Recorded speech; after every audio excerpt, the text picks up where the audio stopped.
ನಾನು ಓದುತ್ತಿರುವ ಸೆಕೆಂಡ್ ಸ್ಟ್ಯಾಂಡರ್ಡಲ್ಲಿ ಓದುತ್ತಿದ್ದೇನೆ.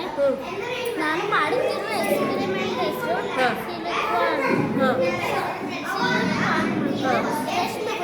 ಎಲ್ಲರೂ ರೇಷ್ಮೆ ಸೀರೆ ಅಂತ ಕೇಳಿರ್ತೀರ, ಆದರೆ ಅದು ಹಾಕೋದು ಹೆಂಗೆ ಅಂತ ಗೊತ್ತಿಲ್ಲ. ಮೊದಲು ಈ ಥರ ಮಾತ್ ಅಂತ ಇರುತ್ತೆ. ಆ ಮಾತು ಈ ಥರ ಮೊಟ್ಟೆ ಇರುತ್ತೆ. ಆ ಮೊಟ್ಟೆಯಿಂದ ಹುಳ ಬರುತ್ತೆ. ಆ ಹುಳ ತಿನ್ನಕ್ಕೆ ಏನು ಅಂದರೆ ಹುಟ್ಟಿನಲ್ಲಿ ಎಲೆ, ಈ ಎಲೆ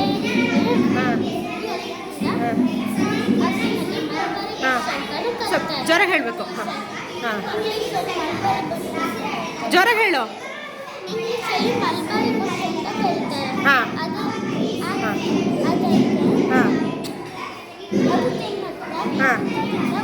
ಕೆಲವು ದಿವಸ ಆದ್ಮೇಲೆ ಈ ಥರ ಗೂಡು ಕಟ್ಕೊಳ್ಳುತ್ತೆ. ಒಳಗಡೆ ನೋಡಿ ಸೌಂಡ್ ಇದೆ, ಒಳಗಡೆ ಹುಳ ಇರುತ್ತೆ. ಆ ಹುಳ ಹಿಂಗಿರುತ್ತೆ ಈ ಹುಳ. ಬರಲ್ಲ ಅದು, ಹೇಳು ಪಾಪ. ಪರವಾಗಿಲ್ಲ, ಅದು ಪಾಪ ತಿಂತಾ ಇದೆ, ಹೇಳು. ಡಿಸ್ಟರ್ಬ್ ಮಾಡಬೇಡ. ಹುಳ ಹೇಗಿರುತ್ತೆ? ಈ ಥರ ಇರುತ್ತೆ, ನಿಜವಾದ ಹುಳ ಅಲ್ವಾ? ನೆಕ್ಸ್ಟ್.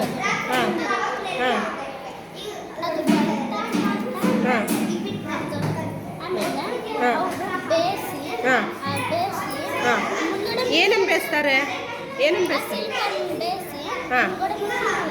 ಇದೇನಿದು? ಇದೆ ಅಲ್ವಾ ಸಿಲ್ಕ್ ಗೂಡು ಅಲ್ವಾ? ಈ ಗೂಡು. ಈ